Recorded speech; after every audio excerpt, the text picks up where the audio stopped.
Amakhosi amakhulu ngiyanamukela uMakhosoke TV. Ngicela uma nifuna ukuthola amanye amavidiyo nisubscribe, like and share and follow.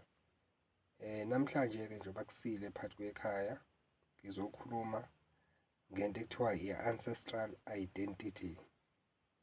Ancestral identity.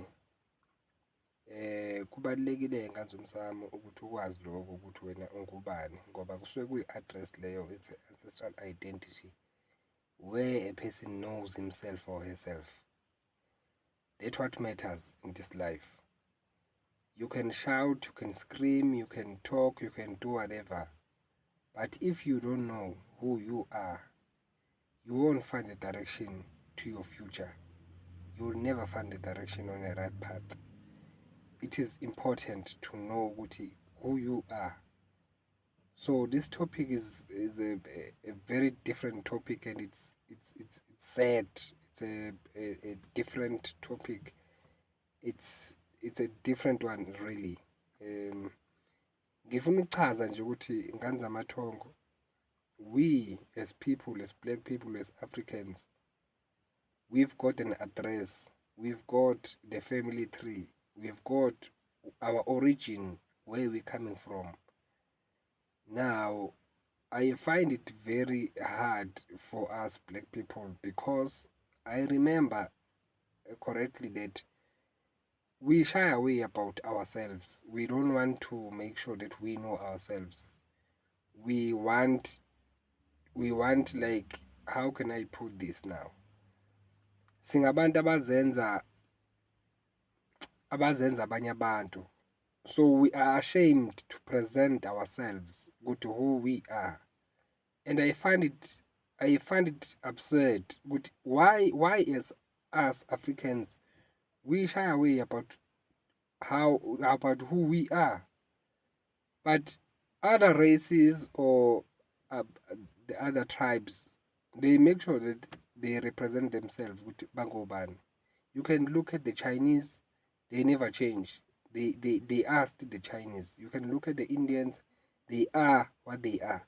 But when it comes to Africans, we always change ourselves. We even change our spirituality and so on, etc., etc. Now, this thing is so upset, Nganze. It's really awkward. It's sad.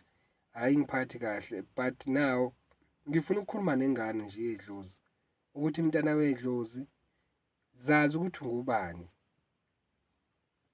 Zazi ukuthi ubani, usukaphi.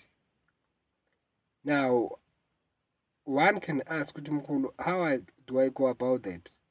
It's very simple. Thina abantu abambisholo, sinabantu abazalile thina, whom they give birth to us because we were born thina. Right? Now, you have to know your parents. Who are you? What is your name? Who are your parents? Tina, us as Africans, we've got abazali abasilethile. We've got two parents, of which abakulethe emhlabeni.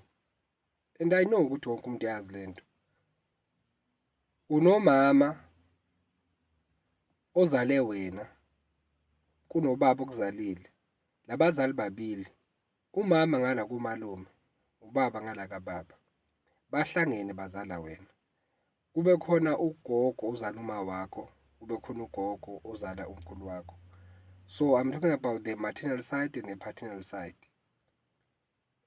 Kuhambe lento ihambe iziyofika kokhokho nokhulukhulwana ngokuzaleka kwakho ukuthi wena obani abakuzalile, usibani banazali, usibani bani, usibani banazali, usibani bani. So sinama four grandparents.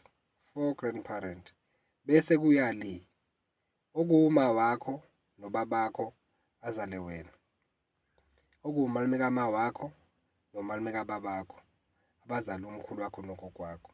So ngizama ukukuvezela ukuthi we've got four grandparents, of which we have to make sure ukuthi uyabaveza.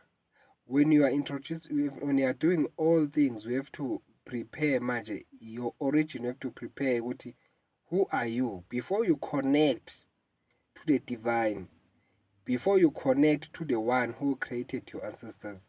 You have to make sure that you are aligned with your family tree. You are aligned with your ancestral history. Who are you as a spiritual child? Because you didn't bring yourself here. You were brought here. So who are those who brought you here? Why are you living here? Why are you still breathing? Why are you still here? So you have to seek your identity. It's very important as a child yabantu abadala, as a child yedlozi, to know ngempela ukuthi who you are, who brought you here, why are you here, why are you still there on that spirituality. Now ngiyacela ngane edlozi umkhuluphila lo bengicela ukuthi abantu bazazi ukuthi bangobani. And I want like to amaze you. I want to surprise you. The day you know who you are, you'll be surprised. The day you know ukuthi wena ubani wena. Ngenxa yalabantu abakulethela emhlabeni. Kuningi ozokuthola, kuningi ozokwazi. Once you tap into your ancestral history, once you tap into your ancestral identity, where they have to show you who you are, ukuthi ubani wena. Now, angifuni nganze ethonga ukuthi umuntu ahambe lesimo sohambo lwabantu abadala engazazi ukuthi yena ungubani. Zazi ukuthi ungubani. If awuzazi njengamanje, you wake up and seek yourself ukuthi who I am. Ubani wena. So that amanye amazwe angazi azokutshela ukuthi wena ufuna kube ubani. Akumele kuze umuntu ozokutshela ubani. Angeke futhi uhambe ukhohliswa abelaphi. Because you know your identity. You know who you are. You know your history of your ancestral identity. Uyazi. Ngeke bale bekhohlisa. Once you just tap there and stay there and tap there and stay there, uzobona. You'll be surprised ukuthi how powerful you are. You'll be surprised ukuthi uphethwe ubani. Beza kanjani. You'll be surprised ukuthi amaphupho akho kungani eqhamuka kanje. You'll be surprised ukuthi kungani nangasebenzi.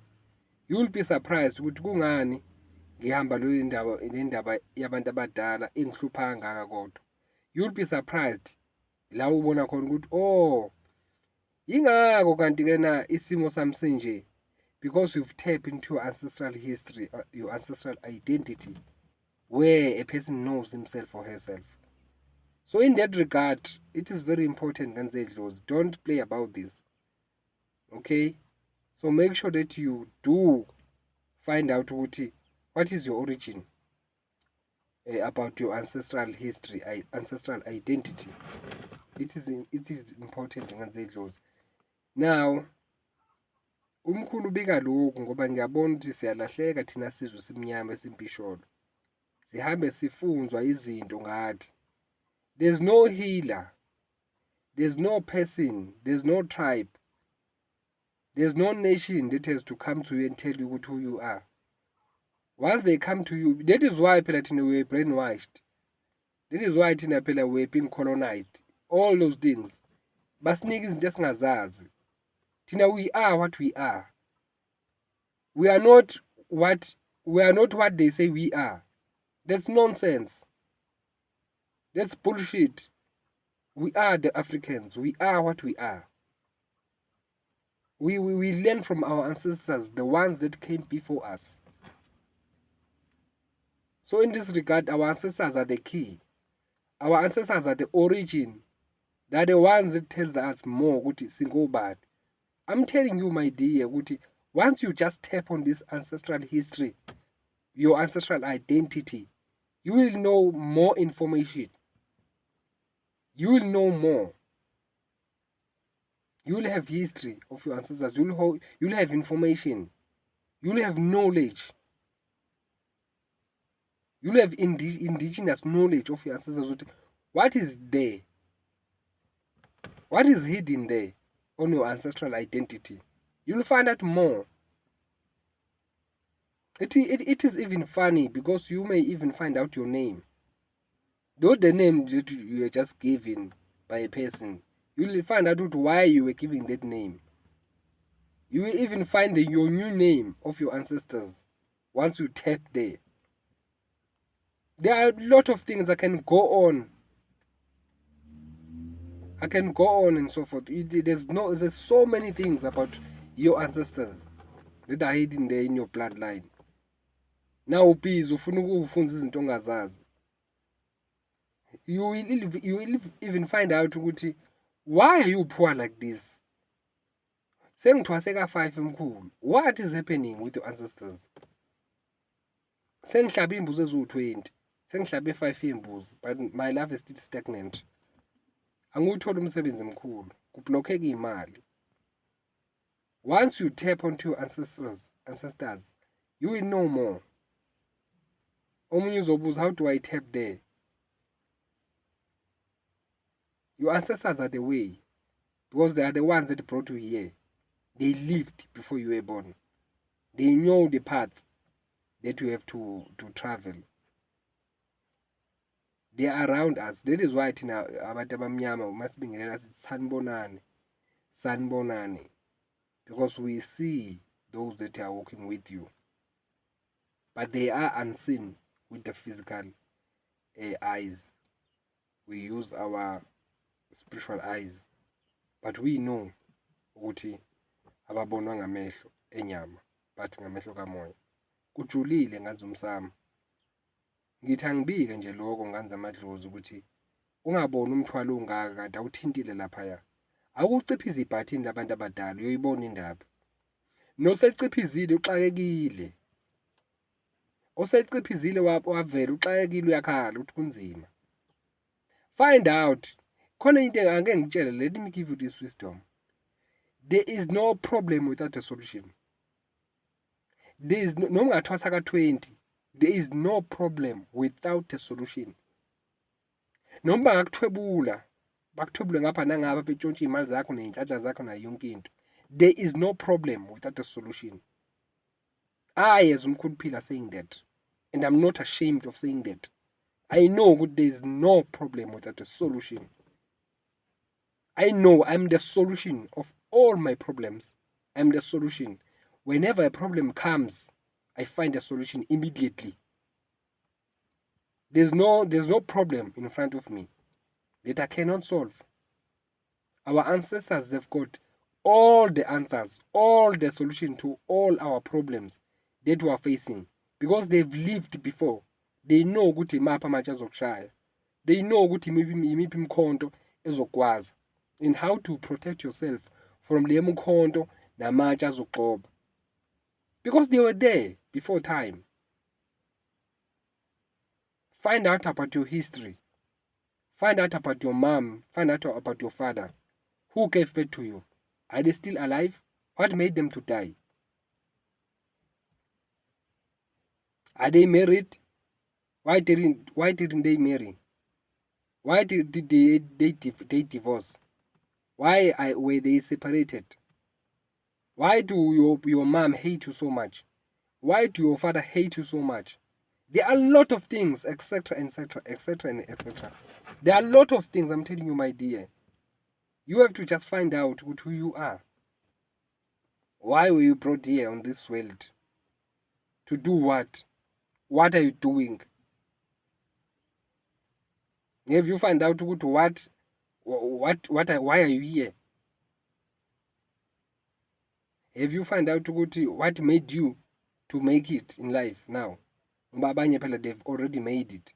What made you to make it? It's not about your wisdom. It's not about ukuhlakanipha kwakho. So ngibika lo lwazi lolo ngithi angilibike la. I'm not afraid. I'm still a young boy. I'm not afraid of anything. You can even ask me, I'm not afraid of anything. But I respect people. I don't go around bullying people. I respect people. I respect people very much. I hate violence. I hate violence to go around and fighting people. I don't do that. But you cannot just come to me. Ngeke mina uze ngobuso kumina. Ngeke uzumpampatheka kumina. You will come with a respect. Ngeke nje uze mina ufuthekile mina la kumina. Ngoba ujika kabuhlungu. But I do respect. But I don't stand for I don't ngikuhlalela udoti. Nonsense. Uhlalele mina. I'm still young, but I will never tolerate nonsense. Don't do that with me. Ngizama ukukuvezela nganzethonga ukuthi once you tap onto your ancestral history, actually you will know how to walk. I'm telling you, when even I walk, there's a type of a walk that shows good, hey, this guy is different. The way that I speak, you can see what, hey, this one is different. Why can't you find out about your history? Why can't you find out about who you are, your origin? So it's in your shoulder. It's your duty to really find out. I'm just helping you, giving you some clarity about this thing of your ancestral history, ancestral identity, where you have to find out uba and when, so that you can know how to solve the problems that you are facing right now. So you will solve all the problems that you are facing right now.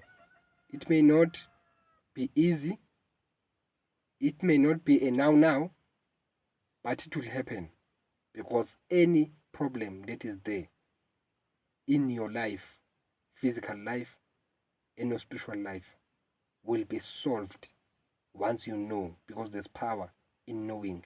My people get destroyed because of lack of knowledge. But if you know, you're going to function more on your spiritual identity, on your ancestral history. You'll know more, and nothing will take you away. You will know what to take. Now I said, let me bring this into your attention so that you can know how important as a spiritual child you are. Wherever you are across the world, just know yourself or to who you are. You will function very well on your spiritual path. I wish you all the best. I wish you good things in your life on this 2026. There are many things that you have to accomplish in your life in order for your life to make sense in you. So make sure that you know what you have to do in the now, so that you can prepare for the future that you have to go to. No, don't worry about the future, but worry about in the now. What are you doing in the now? Once you know what you have to do in the now, you wanna know what your future holds for you.